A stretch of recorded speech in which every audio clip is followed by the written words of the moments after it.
This is a classic because this play is having so many deep and relevant philosophical conversations about what is it like to be in the world now, and I think we gotta have them. This is a classic because it features a very complex, dynamic woman that's fascinated with her research and her science and might be the original woman in STEM. This is a classic because we need more poetic, philosophical, dark plays about the fact that women are going through it. This is a classic because there are such juicy opportunities for every single designer, actor, cast, creative team member on the show. This is a classic because we need another play where you can do cool stuff with plants that isn't Little Shop of Horrors.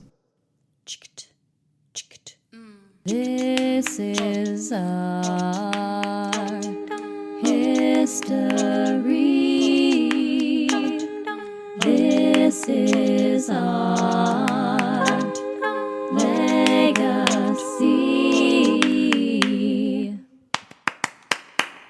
Hello, and welcome to This is a Classic, the Expand the Canon Theater podcast. We're your hosts.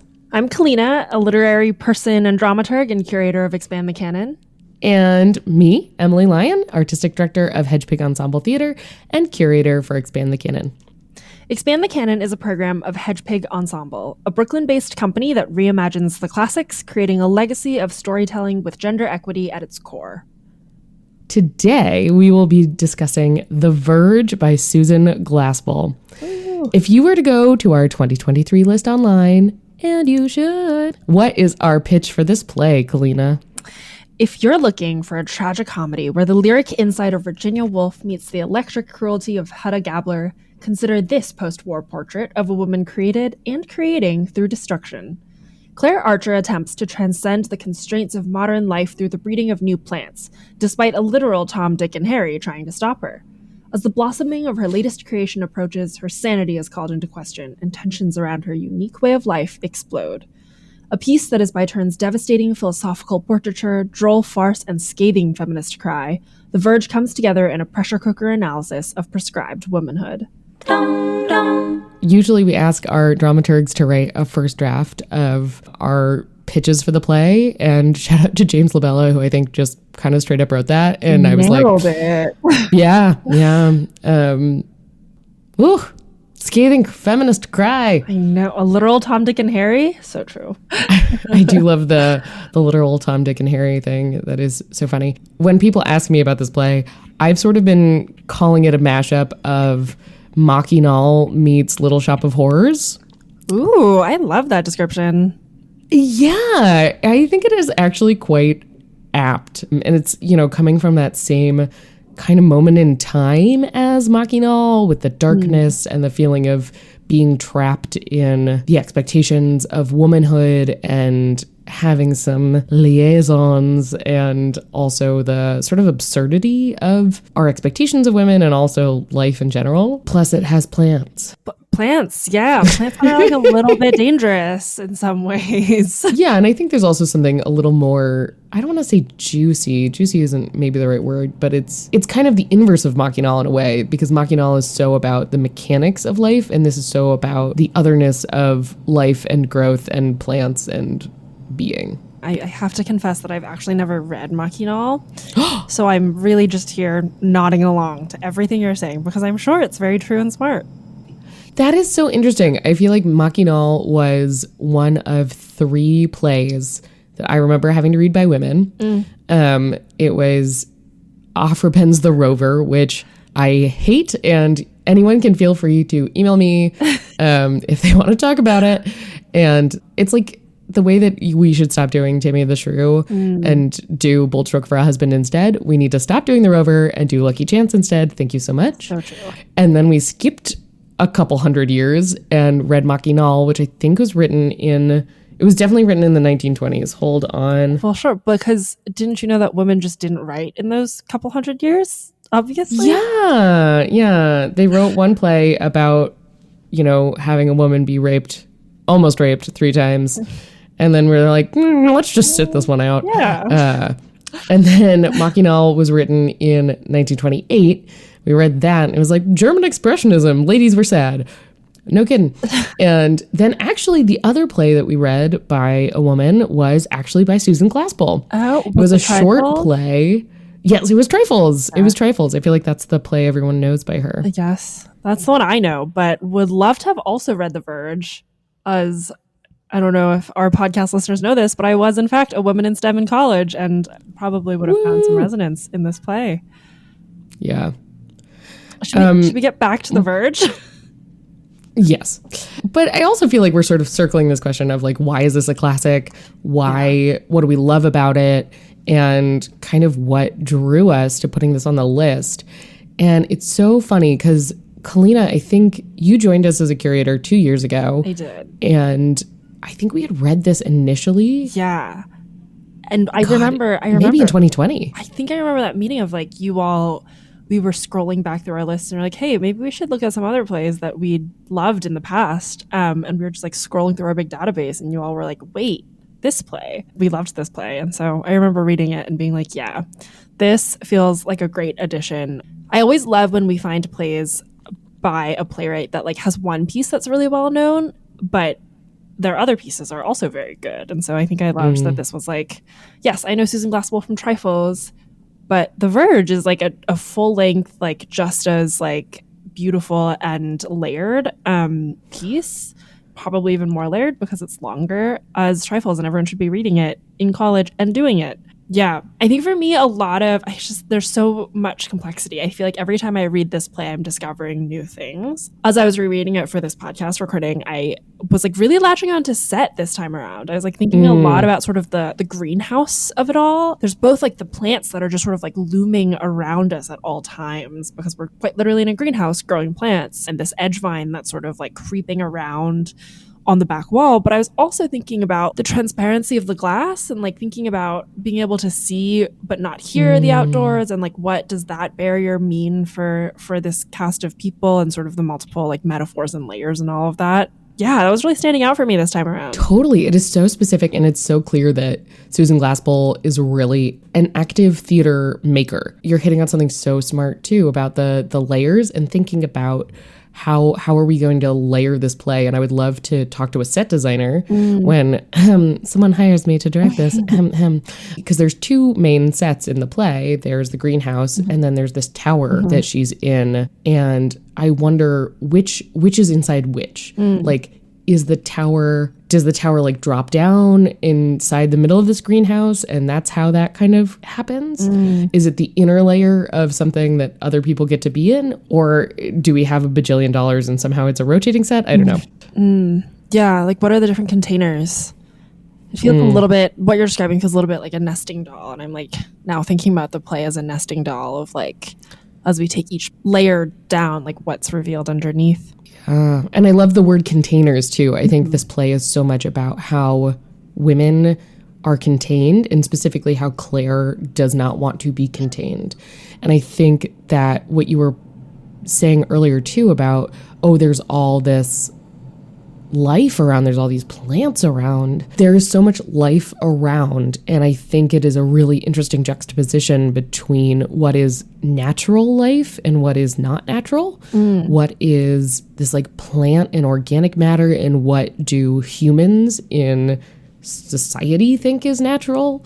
And I think it is really calling into question how are we almost, and I know again you haven't read Machinal, but almost again in sort of the opposite of Machinal, like comparing us as more mechanical versus the naturalness of the world versus the mechanical elements of the world sort of pushing in on us. It is really about like growing something that is so authentic and so living and so live, and really resists that sense of women needing to be a certain way, do a certain thing. It's like a weed growing out of the cracks in the sidewalk. Yeah. I think a lot about like this like vine that's like pressed up against the glass wall, and like its desire to like almost get out is really interesting. I think when you said like mechanic, I like immediately thought of like it's all about like pressing up against the constraints that humans have built, right? Like we've literally built this building and put plants inside of it. The metaphors for society are everywhere, literally putting women into boxes and let's see how they can grow out of it. There's also this question too about like her work with the plants, and especially in the first act, and we'll get to like what actually happens in this play in a second, but I think the main question of the first act of this play is like, better for who? There's this, people keep asking her like, oh, well, you're trying to make the plants better. Like, that's why you're so committed to planting, to horticulture is the better word. And she's like, no, I'm not making them better. I'm just making them different. And they're like, no, but clearly, you know, you'd be making it better. Like, that's what we do. That's what people would say yes to on a grant application is, oh, you're making it better. She's like, no, Yeah. Who gets to say that? Like, for the plant? Is it making it better for you because it smells better? Like, how are we defining that? And so often we take things that are natural or unique and we try to make them, quote, quote, better for what we want them to be. And I think she kind of is calling out that makes them conquered, not better. And I think that is such a cool and interesting concept and would be something I would love for both students and audiences to discuss. Like, what does it mean for a person to be better or for women to be, quote, better? Is it that they're really being better versions of themselves, or are they just doing what we want them to do? Legacy. So, Emily, we've talked about what we love about this play, but what is this play actually about? What happens in this play? Yeah, those are like two huge questions. But in terms of what happens in this play, as you were noting, we open with such a specific image. We open on a plant. So Act 1 starts with this never before seen plant that is like coming out of the darkness. And it's snowing outside, and this man comes out of the trap door to care for these plants and answers a call, which basically says that, hey, because it's cold, we want to take care of these plants and take all of the heating in the house and funnel it into the greenhouse so that our plants are okay. Yeah. And why that's so important, like, yeah, okay, you can be a big fan of plants, but Claire, the mistress of the house who made that call, is making new plants in this greenhouse conservatory laboratory. And she's playing with the otherness that she can bring to life with these sort of plant experiments. And one of them in the like beautifully described stage directions is this, quote, edge vine, which wraps around the edge and kind of encircles the room. And then there's Breath of Life, which is her newest experiment, which has not yet bloomed, and we're desperately waiting for it. And so that's why it's so important that the heat stay on in the greenhouse so that Breath of Life will be okay. I love the idea of a set designer getting to create strange, never before seen plants. I'm like, how do you invent a new plant? But you have to for this show. I know, so cool. So much fun for so many artists in this. So now that it is freezing in the house and only warm in the greenhouse, Claire's husband, Harry, bursts into the greenhouse so that he can get warm and have his breakfast somewhere that isn't freezing cold. And Anthony, who is the caretaker who answered the call, is very disturbed by this and is not planning to turn the heat back on. So Harry's like, fine, bring my eggs in here, whatever. I need eggs to be cared for. And if we're that committed to caring for plants, like, we're going to care for me too. And also, Claire and Harry have two house guests that are staying with them, and Harry finds it absurd that we would turn off the cold for them as well. So both their two guests are Dick Deming, who is an artist, and Tom Edgeworthy, who is a friend and like philosopher person. Yeah. Do you feel like you know what he does exactly? No, I would say he philosophizes. So I would agree with you. Great. I have to say, despite Harry not being my favorite character in the play, he does kind of have a point about turning off the heat in the middle of a snowstorm when you have two house guests staying with you. Absolutely. I mean, he's a very practical man. He's a practical man. He just wants his eggs. Just wants his eggs.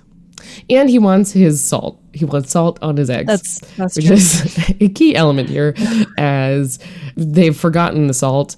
And Claire, who keeps getting upset that people are now coming in and out of the greenhouse, and every time they open the door, it is getting colder, which is bad for the plants, now insists no one can go get the salt. So also, as Dick enters earlier, and again, you know, we don't have to say anything about this, but his name is Dick, and there's some clear sexual tension between him and Claire, and Dick feels kind of uncomfortable that Claire is willing to be a little open about it in front of Harry, but she kind of says, hiding in plain sight is the best place. Like, that's the best way to do it, which is really interesting. So already we know that this is a woman who is very happy to set her own boundaries and go against expectations, shall we say. And then Tom, our third guest, knocks on the door, or tries to, and Claire is like, you cannot come in. Actually, first nobody notices him, and so he finally gets a revolver and shoots off the revolver because he's been locked out of the greenhouse,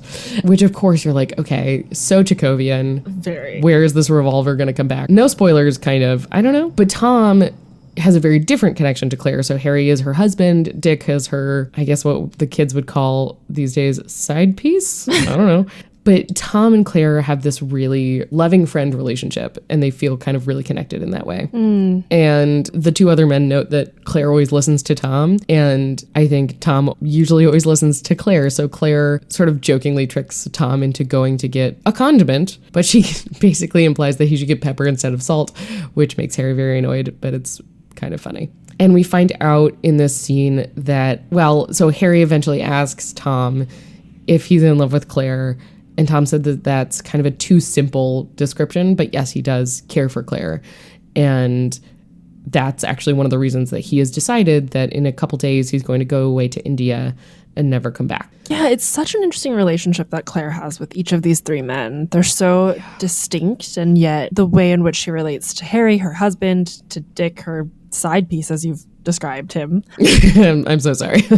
And then Tom, who is actually the person she like talks to the most. It's an interesting, very specific relationship to each of them. And I think it's kind of cool to show all these different sides of love and relationships and what that is for women versus sort of the expectation of this one person is supposed to be your everything. I do think that's an interesting conversation now, where I think we have the expectation that our romantic partner is supposed to be our everything. And yet there's also this interesting conversation now about open relationships and ethical non-monogamy. And yeah, I think also like even just thinking about like friendships and relationships, like I think about like Tom as the person that like she like is able to talk to, and like what that means in terms of like her like what sort of loneliness she feels in this space. Yeah. And it is sort of interesting, that sense of loneliness in the space, because she is surrounded by people.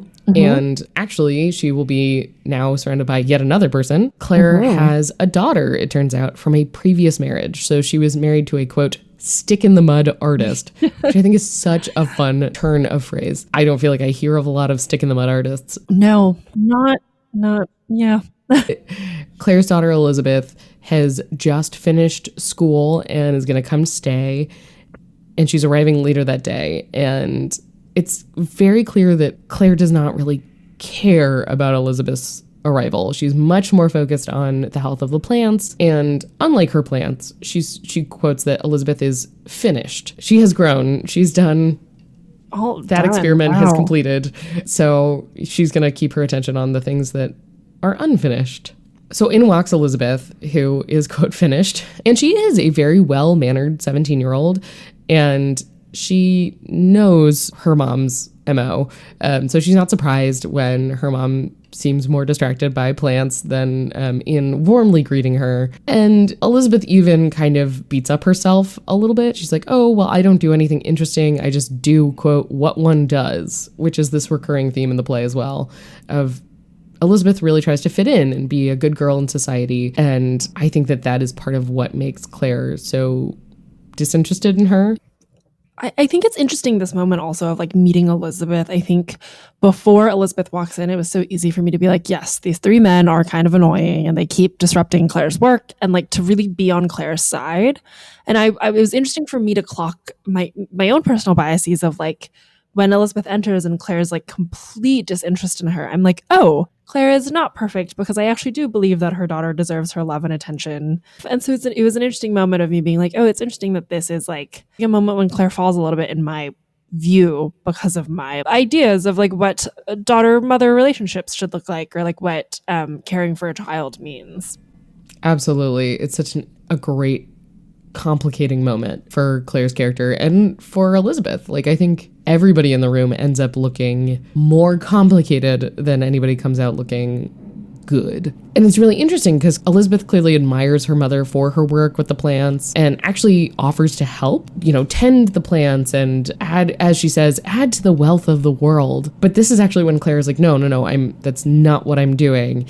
And Elizabeth really directly asks, but what's the use of making them different if they aren't better? And I love that question. Who gets to define what is better, And even Elizabeth wonders if what her mother is doing is wrong, then if she's not making plants better in, her estimation, then her mom is kind of playing God.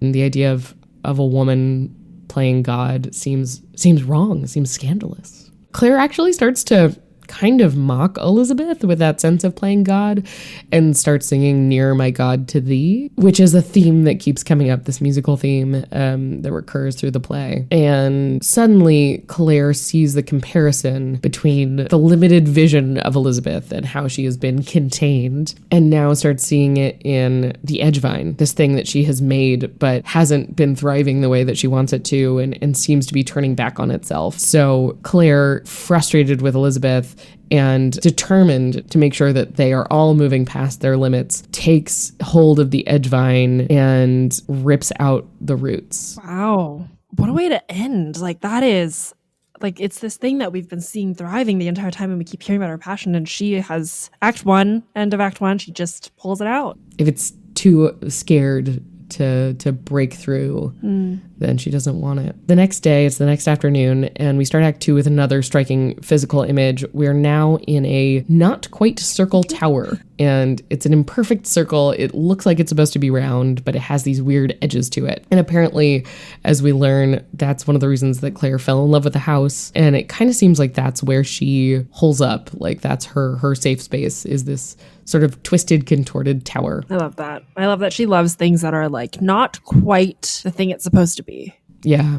And so, given everything that happened yesterday, this is essentially a confrontation scene where Harry brings Claire's sister, who we're now meeting, Adelaide, into the tower, and Adelaide confesses that she does not care for the tower. A round tower should go on being round.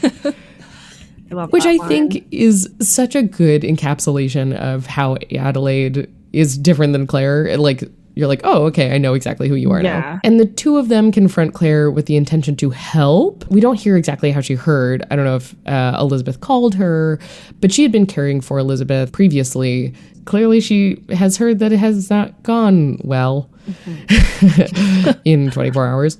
She's concerned and wants to help. And it seems like Claire is going on these tangents, picking at Adelaide because she is so sort of stereotypical, that she doesn't have any life of her own because she is focused on the life of her family and in everyone else's life. And Adelaide is like, oh, Claire's nerves are worse than I thought. So they're now just trying to figure out what to do with this lady who seems off. And they kind of say, oh, well, maybe you should go on a trip to get your gaiety back. And Harry is very down for that idea. Oh, we should just go off to Paris. And also Harry, her husband, has revealed that he's invited a neurologist to dinner tonight to basically diagnose Claire and see kind of, honey, what's wrong with you? You don't seem happy anymore. It's a strong move to just go ahead and do that.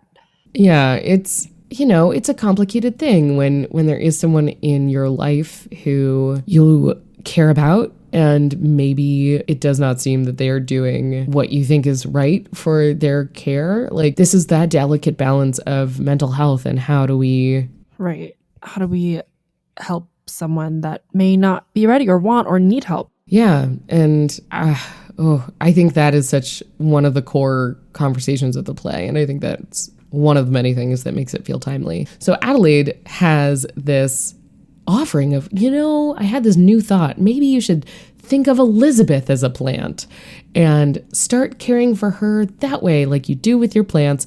And Claire is so over this conversation now that she screams out the window for Tom, saying, help, help, I'm in trouble. He comes running to discover that she just wants to be saved from this conversation. Look, haven't we all been in that place? Indeed. I think I just have never been as bold to scream for someone doing that. And I admire her. I admire her for that. And Adelaide says, maybe I should take care of Elizabeth. And Claire's like, I've always thought that. Absolutely. That is what we should do.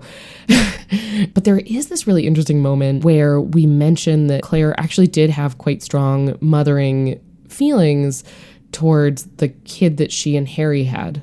And it's revealed that she and Harry had a boy who passed away, who was sick at 4 years old. And Claire seems at peace with the loss in a way. She has this monologue later where it's really clear that hit her hard and she cared very deeply about it. But she says this line in the conversation of like, I loved him. Why should I want him to live? Oh, so clearly everyone now is very uncomfortable in this conversation. So Harry and Adelaide go down for dinner and Tom stays to talk to Claire, who is clearly kind of distraught and in a place. And Claire actually kind of broaches, quite frankly, their connection that they have with each other, that she feels like Tom is the one person that understands her or that she's connected to, and he acknowledges that. And she kind of wonders like, well, why have we never, quote, made a go of it? And it's this weird thing of Tom is like, well, but if we made a go of it, then that special kind of connection wouldn't be there. There's this sort of ephemeral, unspoken knowingness that they both love and I think relish in a lot of ways. And I think Tom is afraid that if it becomes a real relationship rather than a fantastical dream, then it really won't be the dream that they think, maybe. And it's so clear that he really does love her, that they both are kind of the dream for each other, and that he gets her in a certain way that no one else does. He says, you are disturbed because you lie too close upon the heart of life. I mean, it's just a beautifully written line, but also it's like that alone could be like a whole essay of like, what does heart of life mean? Whew. Well, yeah, she's a live wire. Yeah. And it goes back to that, like, the spirit of something and can it be brought to reality? And yeah, and it's really interesting having her want to advocate for bringing something into reality. Although I guess that makes sense with the plants, like that's kind of what she's doing too. So again, as we know, Tom is going to leave for India forever. And she asks, well, will he wait? Will he wait a little bit, at least to see if Breath of Life, her flower she's been working on, will bloom? And she says, it seems to me if it has bloomed, then I have integrity and otherness. I don't want to die on the edge. This search for integrity and otherness, I think, is a really interesting way to put that. It's, again, these two people who really want to reach each other and be understood and express their love, and yet can they do that? And it's kind of brought up that what Tom loves about Claire is that sense of otherness. Like, he gets that and appreciates that in her. And so if they had a normal relationship, then it would be normal. It wouldn't be other. It wouldn't be fully her or authentic in some way. Eventually it becomes clear that this is not going to go where Claire wants. And she calls to Harry to bring up the doctor, who is just sitting down at dinner without her. And the doctor comes up and conversation doesn't necessarily go well. Claire feeling this loss of Tom and this frustration with the doctor, and probably feeling disconnected from her husband for calling said doctor. She kind of goes over to Dick and is like, you hold me, no one else. And it becomes revealed that they have a thing, and her husband Harry is not happy about that, unsurprisingly. Yeah, makes sense. There's Claire is so, God, I love Claire as a character. She has all these like tactics of like controlling the world around her. And as we were going through Act 2, I was like, oh yeah, like also control is a theme, and like what is she able to control and not able to control, and like she's like trying to control her plants, but like they're gonna grow the way they want to grow. It's all interesting. Yeah, and also she hates the idea of being controlled. Yeah, oh, that's great.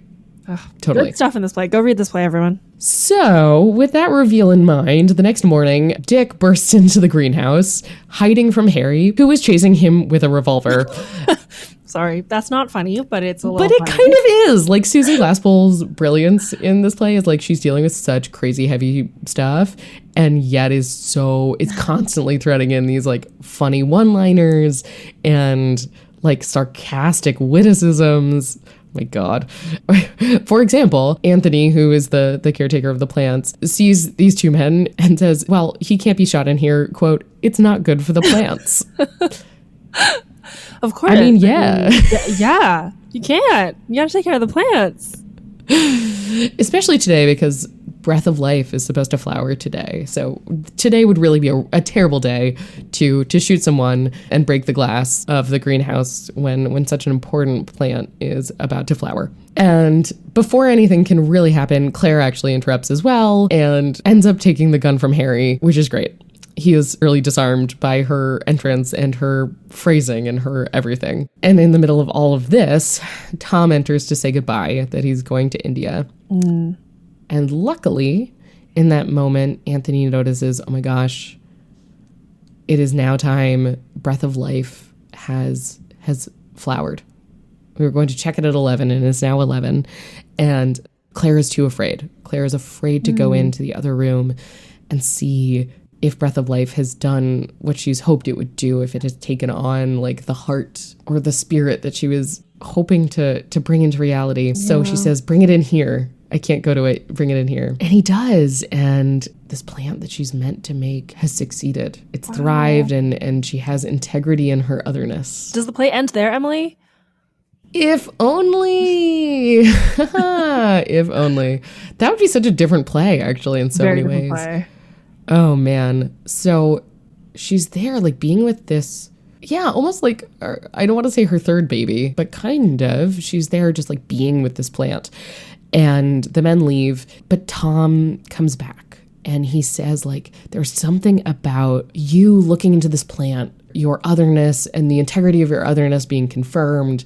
Like, it was just such a beautiful, perfect passion that you're right. I love you so much. I can't possibly leave. And then there's something about his willingness now to be normal. And again, like, I think why this is such a powerful play is that I don't feel I will do it justice in summarizing all of what happens. So please go read it. But she kind of almost wakes up from the spell in a way and says, oh, now I know who you are. It is you who puts out the breath of life. She starts to be disappointed in the reality of this creation as well. Like the idea of this relationship blossoming or coming to fruition. She sees it for what it really is. And so just like the edge vine, she grabs Tom and she begins to choke him. Damn. Yeah. But it's also this interesting kind of like, it almost feels like a self-defense or a self-defensive spirit that she doesn't want to put out the breath of life or have him put it out. Yeah, it's really complex. And then all of a sudden she knows what she is doing, which is this really interesting, that's the stage direction. Then she knows what she is doing. And I think that can be interpreted in so many different ways. And the next action is that she pushes him away, but she pushes him into the plants and he crashes through the glass of the greenhouse. And with that commotion, everyone re-enters, and it's clear that not only is Tom hurt, but it's kind of clear that he has passed away, that he has died from being choked in the shattering glass. Or at least Dick says, like, there's no point, but I'll call the doctor. It's clear that Tom is not okay. And Harry asks, Claire, how can we save you now? And Claire says, I have saved myself. And she ends the play by singing, Nearer, my God, to thee. And that's the end. And that's the end. I love that this ending is like, it could just be done in so many different ways. Yeah. Yeah, it's beautiful. It is beautiful. It is tough. It is big. It is thorny. And I think it is only right that this play deserves a big, thorny, explosive ending. Agreed. The Verge. The Verge. History. So with that, tell us who wrote it. Tell us about the person who wrote it, rather. Oh my gosh. Yeah, so Susan Glaspell. Again, maybe you've heard of her from Trifles, and I hope you have, but if you haven't, that is also an excellent play. Definitely not nearly as edgy and fascinating and complicated, but definitely about the nuanced inner life of women and how they are often overlooked. So we're really getting a feminist thread through her life. But Susan Glaspell was born in 1876 in Iowa. So shout out to anyone in Davenport, Iowa, listening to this podcast. Yeah, if you're there, hit us up. Susan Keating Glaspell was the middle child of Elmer Glaspell and Alice Keating. And so I love that she got both last names, although obviously we honor Elmer's more than Alice's. And actually she, even from her early life, was a writer. She was really successful just even out of high school. She was a reporter at the local paper, the Davenport Morning Republican, and she had a couple columns for different magazines, and she graduated from Drake University with a bachelor's in philosophy. Oh, so that's where Tom comes from. Right. And then she continued actually being a reporter and a columnist for the Des Moines Daily News. Glaspell actually left reporting to focus more on her own writing and creative writing. And she was publishing a lot of short fiction in magazines like Harper's and the Ladies' Home Journal. So that tells you kind of what era we're in, perhaps. But at the same time, she was joining a lot of radical social groups. Interesting. Right? Yeah. So I love that she's already got this political bent. And that's actually where she meets her future husband, George Cook, when she's protesting a book banning. You know, that feels like a great place to meet your future husband. What a good literary meet cute. Beautiful. She wrote this book, The Glory of the Conquered, and it was really successful. And she wrote another called The Visioning, which was also super successful. And that was in 1911. And 2 years later, having on and off, clearly being in love with George, he divorced his second wife and married Susan later in 1913. And they became these really big figures in the artist community in Greenwich Village. So you may have heard of the Provincetown Players. They were a really big deal in the 1910s. And apparently Susan Glaspell had written her first play called Suppressed Desires. Hello. And they were pitching it to a couple different theaters and they all said no. And so they were like, okay, while they were vacationing in Provincetown, Cook and Glaspell decided to just produce the play themselves. So that was the beginning of the Provincetown Players. And the Provincetown Players also were famous for featuring a bunch of really cool artists. They helped launch the career of Eugene O'Neill. Heard of him. Right? Yeah, I've heard of him. He's okay. They also were friends with Edna St. Vincent Millay, which gives me heart palpitations. She's so cool. Oh, she writes the best poetry. Louisa Bryant and Sinclair Lewis. So they had some really cool friends down in Greenwich Village. Glaspell was still writing all these other novels. She wrote a third novel, Fidelity, and she was writing a lot of plays, mostly full-length plays is my understanding, but also some one-acts, including Trifles, and The Women's Hour, which you may or may not have heard of. But at some point, despite the fact that the Provincetown Players was this like really thriving artistic group, there seemed to be some artistic differences between Susan and her husband and the rest of the company. So while there was all this striving between basically like 1915 to 1922, Susan and George decided to move to Greece, and they stayed there for the next few years until unfortunately George passed away there, which is very sad. And apparently, actually, Susan Glaspell had been quite ill for much of her life as well. So it's kind of interesting that he was the first to pass, which is too bad. But she continued writing, and she returned home to New York in 1927, I believe, and she published a biography of her husband, which is a nice celebration of his life. She also wrote a number of other plays, including Allison's House, which is a play that a number of people know, and actually she won the Pulitzer Prize for, which is pretty cool. So, no big deal. Just casually winning awards out here. That's right.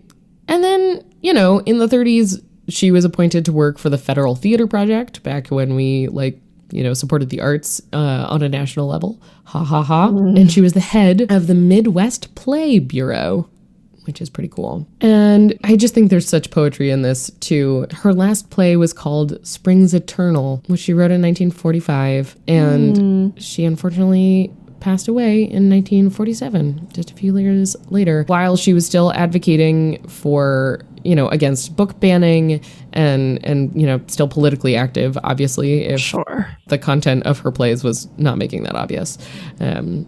So she lived this very full life and made a huge impact on all these different artists, all these different American artists of literary and theatrical fame. I don't know if she's given quite enough due for that. Yeah, and she's written so much, too. It's a shame that we only ever read trifles. Well, that's what we're out here to change. It's changing that up because she deserves a lot more flowers. She does, or plants, edge vines if she wants. But, excellent. Yeah, and also I do want to thank James LaBella, who, again, as we know, helped us draft that really awesome pitch for this play. And also we referenced a lot of his research in this sort of biography of Susan. And now Gwen Kelso, who is a co-founder of Hedgebig, is going to perform a monologue of Claire's from The Verge. Why are you so afraid of letting me be low? That is low. You see, I believe in beauty. I have the faith that can be bad as well as good. And you know why I have the faith? Because sometimes, from my lowest moments, beauty has opened as the sea. From a cave, I saw immensity. My love, you're going away. Let me tell you how it is with me. I want to touch you. Somehow, touch you once before I die. Let me tell you how it is with me. I do not want to work. I want to be. Do not want to make a rose or a poem. I want to lie upon the earth and know. Oh, stop doing that.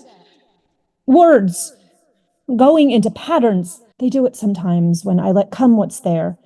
Thoughts take patterns. The pattern is the thing.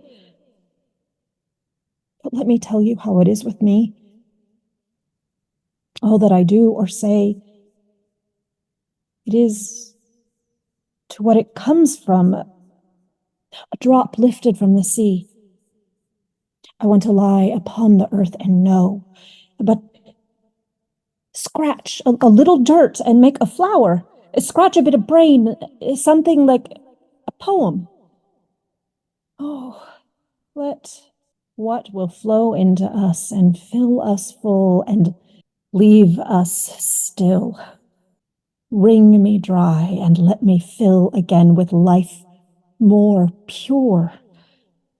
To know, to feel, and do nothing with what I feel and know. That's being good. That's nearer God. Why, I said your thing, didn't I? Open my life to bring you to me, and what came is what sends you away.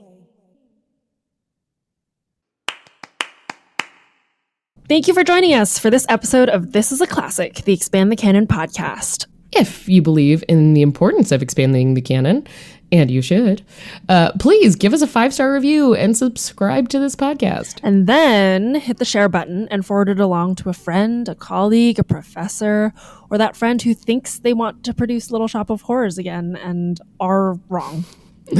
For info on what's up next, you can follow us on Instagram, At Hedgepig Ensemble Theater, Facebook, /Hedgepig Ensemble Theater, or join our mailing list at hedgepigensemble.org. You can also support this effort by donating at the link in the comments below. You can also subscribe to our list and download many of these plays at expandthecanon.com. Again, I'm Emily Lyon. And I'm Kalina. Bye. Water your plants and yourself. Water your plants and yourself. There you go.